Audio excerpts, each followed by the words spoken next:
교회는 그리스도의 몸입니다. 이러한 가르침이 신약 성경 몇 곳에 나타납니다만 그 의미가 가장 상세하고 포괄적으로 서술되어 있는 곳이 오늘의 본문인 고린도전서 12장입니다. 12장 27절을 보면 여러분은 그리스도의 몸이요 따로따로는 그 몸의 지체들이라 하고요. 그 말이 구체적으로 무엇을 의미하는지에 대해서 그 앞에 나오는 12절부터 26절까지에서 상세히 설명하고 있습니다. 공동체를 몸에 비유한다는 것이 그 당시 사회에서 그리 특별한 일은 아니었다고 합니다. 바울 당시의 고대 로마 사회에서 집단을 몸에 비유하는 것은 종종 있는 일이었는데요. 특히 공동체의 단결을 호소하는 연설에서 그러한 비유가 종종 사용되었다고 합니다. 그 당시 사람들이 몸의 비유를 사용할 때는 되게 비슷한 목적이 있었습니다. 그것은 주로 공동체의 구성원들로 하여금 사회 질서 속에서 차지하는 자신의 주어진 처지에 만족하고 제자리를 지키게 만들려는 것이었습니다. 그리함으로써 윗사람에게 불복종하거나 질서를 교란하는 일이 없도록 방지하려는 것이었습니다. 한마디로 체제 유지가 그 목적이었습니다. 따라서 연설가들이 몸의 비유를 사용할 때 그 비유를 사용하여 설득하려 하는 주 대상은 사회 계급 구조에서 낮은 곳에 있는 사람들이었습니다. 그러나 고린도전서에 담긴 그리스도의 몸의 비유의 목적은 그러한 체제 유지가 아닙니다. 이 비유의 목적은 교회를 안정되게 유지하는 것이 아니라 교회로 하여금 교회되게 하려는 것입니다. 그러기 위해서 공동체 구성원들의 다양성이 교회의 온전성에 어떻게 기여하는지를 보여주고 다른 지체들의 존재가 나의 존재와 무관하지 않음을 보여주는 것이 이 비유의 목적입니다. 오늘은 이 비유를 통해 주시는 하나님의 말씀을 함께 들으며 교회에 관한 묵상을 이어보고자 합니다. 바울은 고린도전서 12장에서 성령의 은사에 관해 권면하던 중에 그리스도의 몸의 비유를 제시합니다. 12장 1절은 이렇게 말합니다. 형제자매 여러분, 신령한 은사들에 대하여 여러분이 모르고 지내기를 나는 바라지 않습니다. 여기에서 신령한 은사는 의역입니다. 원문에는 은사라는 말이 들어있지 않습니다. 그래서 직역하자면 그냥 신령한 것 또는 신령한 일입니다. 아마도 그것은 고린도 교인들이 사용하던 어휘가 아니었을까 생각됩니다. 신령한 일들, 그러면 뭔가 좀 있어 보이지 않습니까? 고린도 교회는 그 신령한 일들을 가지고 분열하여 서로 다투고 있었습니다. 아마도 자신들이 하고 있는 신령한 일들이 다른 사람들이 하는 신령한 일들보다 더 내공이 높은 것이고 그래서 자신들이 더 신령한 사람들이라고들 주장하고 있었던 것 같습니다. 그런데 바울은 그것을 가리켜 4절에서 은사라고 부릅니다. 은사라는 말이 한국에서는 성령운동과 함께 유행하면서 상당히 영적인 함의를 가지게 되었기 때문에 신령한 일들이나 은사나 비슷한 뉘앙스로 우리에게는 들립니다. 그러나 본래 이 말의 의미는 그런 것이 아닙니다. 은사라고 번역된 헬라어 카리스마를 더 친숙한 우리말로 옮기면 그냥 선물입니다. 은혜를 뜻하는 헬라어 카리스에서 카리스마가 나왔습니다. 카리스는 은혜이고 카리스마는 은혜로 주어진 것, 곧 선물입니다. 선물이라는 말이 함의하는 것은 하나님께서 주셨다는 것입니다. 고린도 교인들이 저마다 자기들이 행하는 신령한 일이 더 뛰어난 것이라고 주장하고 있었는데 바울은 그들을 향해 그것들이 다 하나님께서 선물로 주신 것 아닙니까? 하고 대응하는 것이죠. 우리가 로마서를 공부할 때 은혜라는 말이 가질 수 있는 6가지 함의들에 대해 살펴보는 것을 기억하실 것입니다. 그 가운데 바울에게서 가장 뚜렷하게 드러나는 개념 하나가 비상응성, 즉 하나님께서 받을 만한 자격이 없는 사람들에게 선물을 주신다는 것이었는데요. 여기에도 그런 함의가 들어있다고 생각됩니다. 고린도 교인들이 신령한 은사들을 받은 것이 무슨 그럴 만한 자격이 있어서 그런 것이 아니라고 말이지요. 그런데 왜 주셨을까요? 하나님께서 뜻이 있어서 주셨겠지요. 그러므로 하나님께서 은혜로 주신 그 뜻에 주목하라는 것입니다. 그리스도의 몸의 비유는 하나님께서 우리에게 다양한 은사들을 주신 뜻이 어디에 있는지를 보여주기 위해 제시된 것입니다. 그런데 바울이 고린도전서에서 그리스도의 몸을 언급하는 데에는 그 외에도 한 가지 배경이 더 있었습니다. 다 같이 12장 13절을 읽어봅시다. 우리는 유대 사람이든지 그리스 사람이든지 종이든지 자유인이든지 모두 한 성령으로 세례를 받아서 한 몸이 되었고 또 모두 한 성령을 마시게 되었습니다.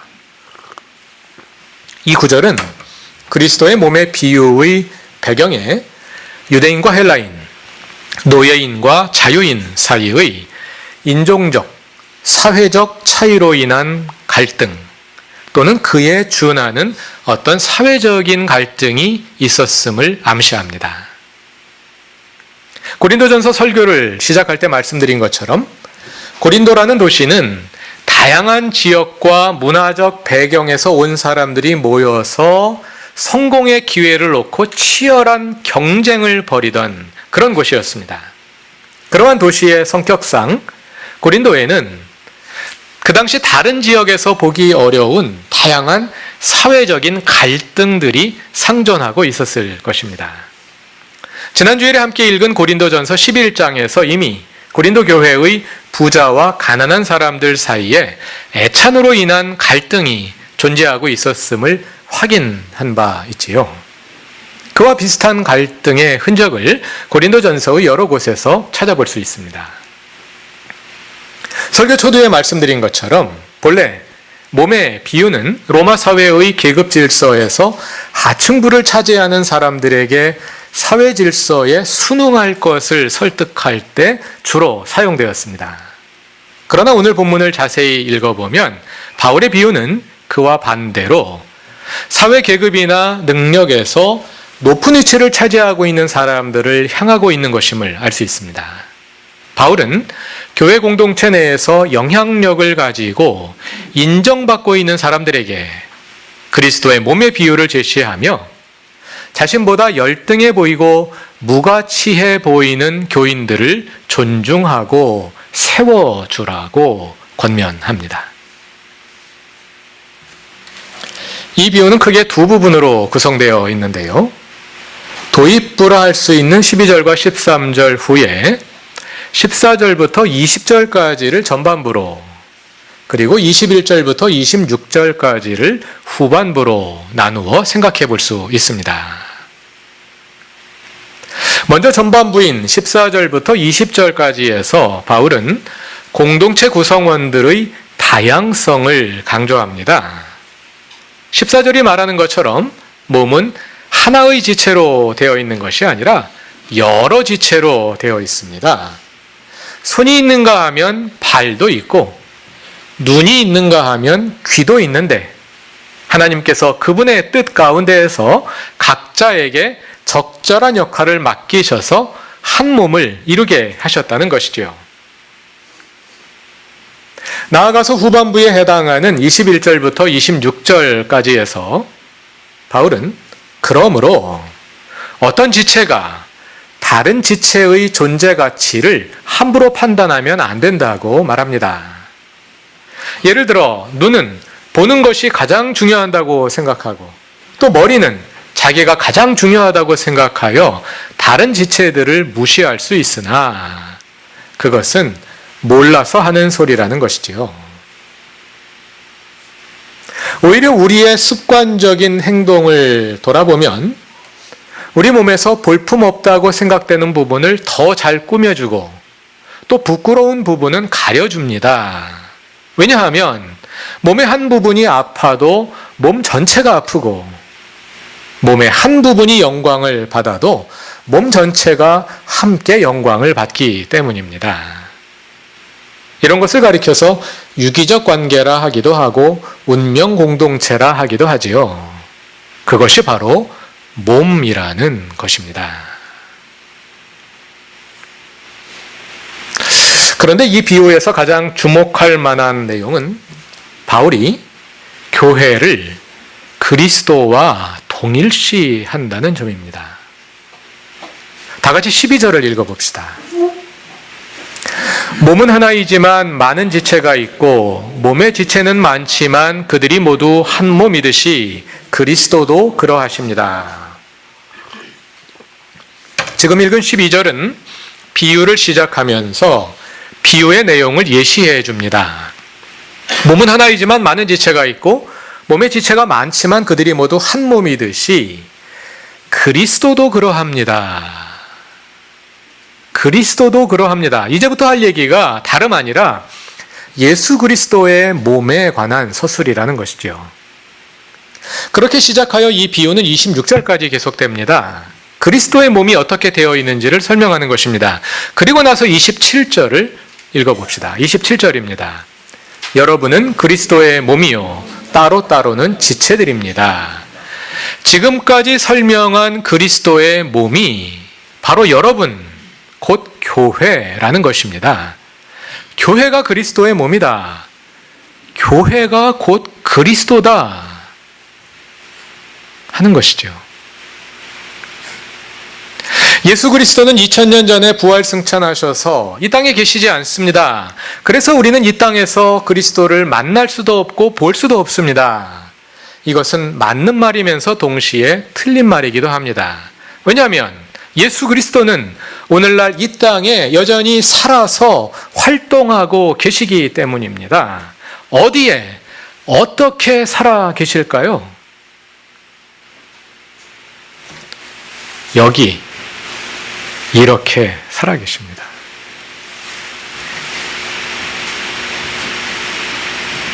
여러분이 그리스도입니다. 우리가 그리스도입니다.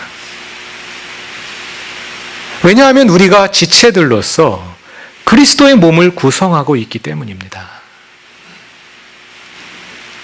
예수 그리스도는 말씀이 육신이 되어 이 땅에 내려와 사람들 가운데 활동하신 분입니다.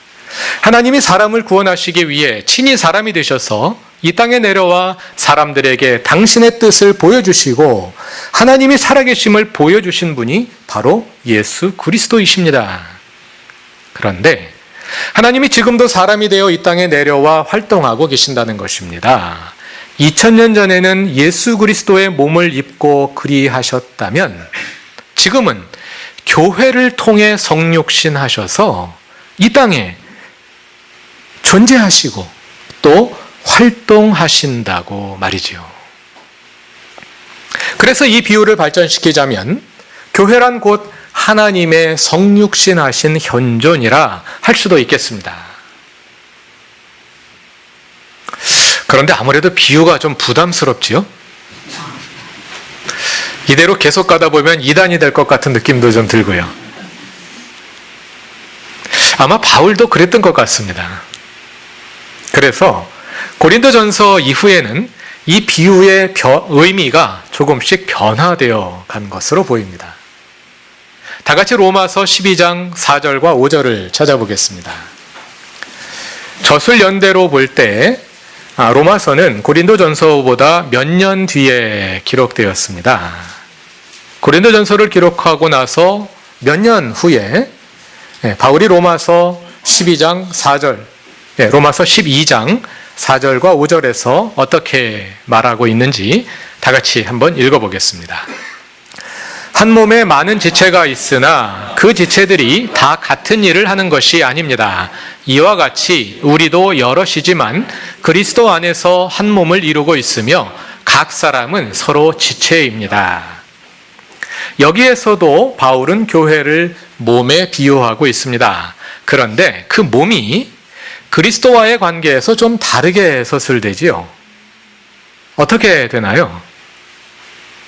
우리가 그리스도 안에서 한 몸을 이루고 있습니다.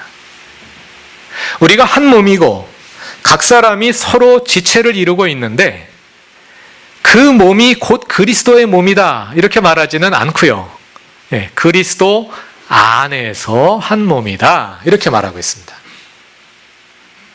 교회가 한 몸이라는 유비는 유지되고 있습니다만 그 몸을 그리스도와 동일시하는 그 동일시는 상당히 약화되어 있는 것을 볼 수가 있죠. 이와 동일한 비유가 비슷한 비유가 에베소서 4장 11절과 12절에도 사용됩니다. 한번 찾아보시겠습니다. 비슷한 비유가 에베소서 4장과 골로새서 3장에 나오는데요. 아마 우리에게 가장 익숙한 것은 아마 이 에베소서와 골로새서의 말씀이 여기에 나오는 비유가 우리에게 더 익숙할 것입니다. 에베소서 4장 11절과 12절 읽어보겠습니다. 그분이 어떤 사람은 사도로, 어떤 사람은 예언자로, 어떤 사람은 복음 전도자로, 또 어떤 사람은 목사와 교사로 삼으셨습니다. 그것은 성도들을 준비시켜서 봉사의 일을 하게 하고 그리스도의 몸을 세우게 하려는 것입니다. 이 말씀만 보면 고린도전서에서 하는 내용과 다를 것이 없습니다. 글자는 좀 다르지만 거의 같은 내용이라고 할 수 있는데요. 조금 지나가서 16절을 보면 그리스도의 몸의 함의가 고린도전서와는 좀 달라지는 것을 볼 수 있습니다. 16절을 읽어봅시다.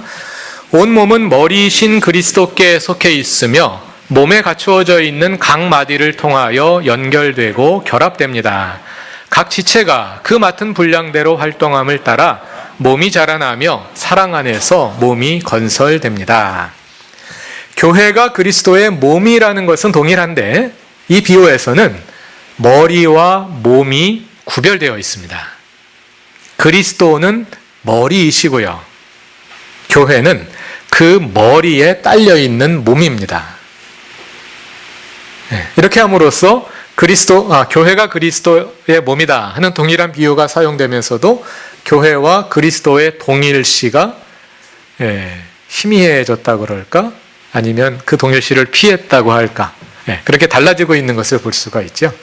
교회가 그리스도의 몸이지만 교회가 그리스도다 이런 단어는 피하고 있는 것입니다. 이렇게 바울이 고린도전서만 보고 말하자면 교회가 곧 그리스도다 이렇게 말할 수 있는데 그 함의를 일방적으로 밀고 나가지 않고 비유의 포인트에 변화를 둔 이유는 아마도 교회의 현실을 고려한 것이 아니었을까 추측해 봅니다. 교회는 파라오의 질서와 공존합니다. 예수 그리스도와 함께 시작된 하나님의 나라가 곧 교회의 시작이었습니다.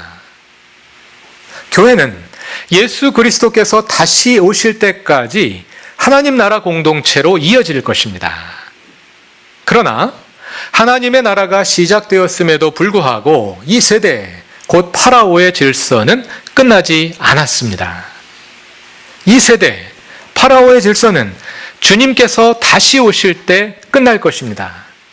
따라서 교회는 처음부터 끝까지 파라오의 질서와 함께 갑니다. 그런데 파라오의 질서는 교회 밖에만 있지 않습니다.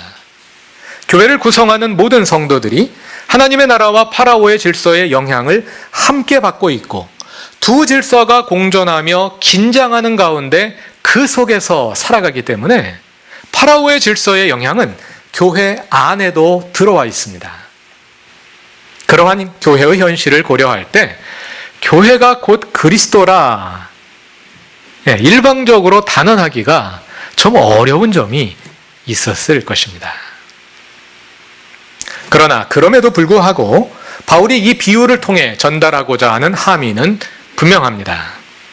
비록 교회가 그리스도와 동일하지는 않을지라도 또 동일할지라도 신학적인 논쟁일 수 있겠지요.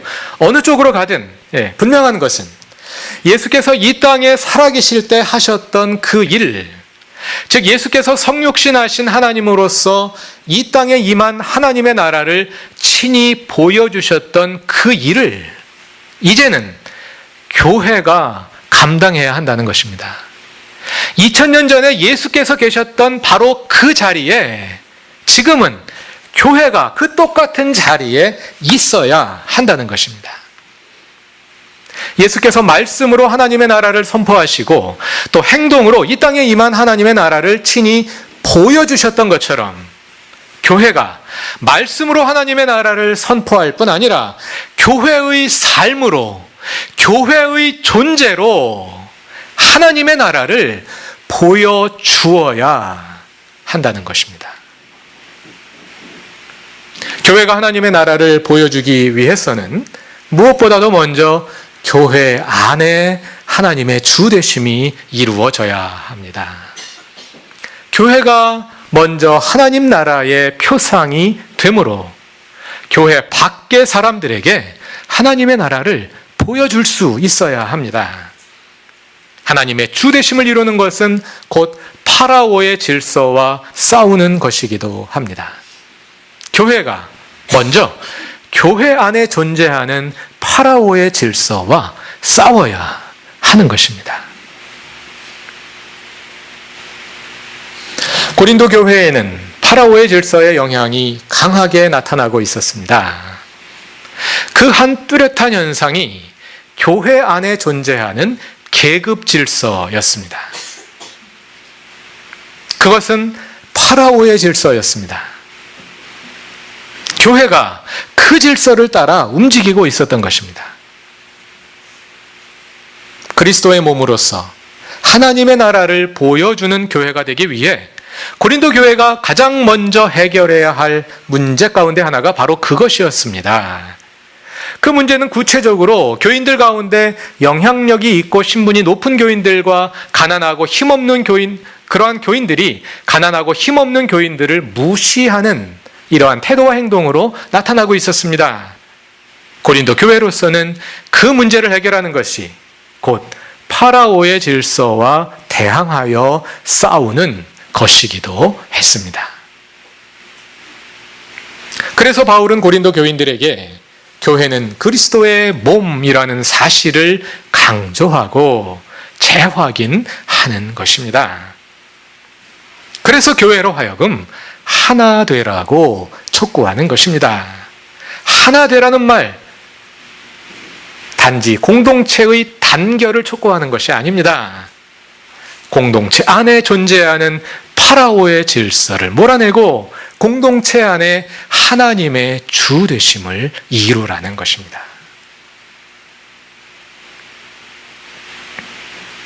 교회는 그리스도의 몸입니다. 교회가 바로 그리스도입니다. 아니, 현실적으로 거기까지 나아가지 못하더라도 교회는 예수 그리스도께서 하셨던 그 하나님 나라의 사역을 이어받아 지속시키고 발전시키는 모임이 되어야 합니다. 그러한 교회가 되기 위해 우리는 교회가 그리스도의 몸이라는 사실을 깊이 깨달아야 합니다. 내가 바로 그리스도의 몸을 구성하는 그리스도의 몸의 한 지체임을 깨닫는 것입니다. 깨달아 나에게 주어진 역할을 잘 감당할 뿐 아니라 다른 지체들을 인정하고 다른 지체들과 협력하는 것입니다. 그렇게 하여 우리 교회 안에 하나님의 주되심이 이루어질 때 우리는 교회 밖의 사람들에게 하나님의 나라를 보여주는 교회다운 교회로 발돋움할 수 있을 것입니다. 2000년 전 사람들은 예수를 통해 하나님을 보았습니다. 이제는 사람들이 교회를 통해 하나님을 볼 수 있게 해야 합니다. 예수님을 통해 하나님의 이름이 높임을 받았습니다. 이제는 교회를 통해 하나님의 이름이 높아지게 해야 합니다. 오늘날 모든 교회들이 스스로를 그리스도의 몸이라 생각합니다. 그러나 모든 교회들이 교회 안에 존재하는 파라오의 질서를 분별하고 있는 것 같지는 않습니다. 이러한 때에 그루터기 교회가 파라오의 질서를 몰아내고 교회됨의 본질을 회복하여 진정한 그리스도의 몸으로 성장해 갈 수 있기를 바랍니다. 우리는 그리스도의 몸이며 우리 한 사람 한 사람은 그 몸을 이루는 지체들입니다. 다 같이 기도드리겠습니다. 우리를 교회로 부르신 하나님, 먼저 우리 안에 하나님의 주 되심을 이루게 하소서. 모든 지체들이 각자에게 주어진 역할을 잘 감당할 뿐 아니라 서로를 돌아보고 격려하며 서로를 이끌어 함께 그리스도의 몸으로 성장해 가게 하소서. 그리스도의 몸으로서 교회가 하나님의 현존이 되게 하소서. 이 땅에 그리스도를 보여줄 수 있게 하시고 교회 밖의 사람들이 교회를 통해 하나님의 나라를 볼 수 있게 하소서. 예수님의 이름으로 기도드립니다. 아멘.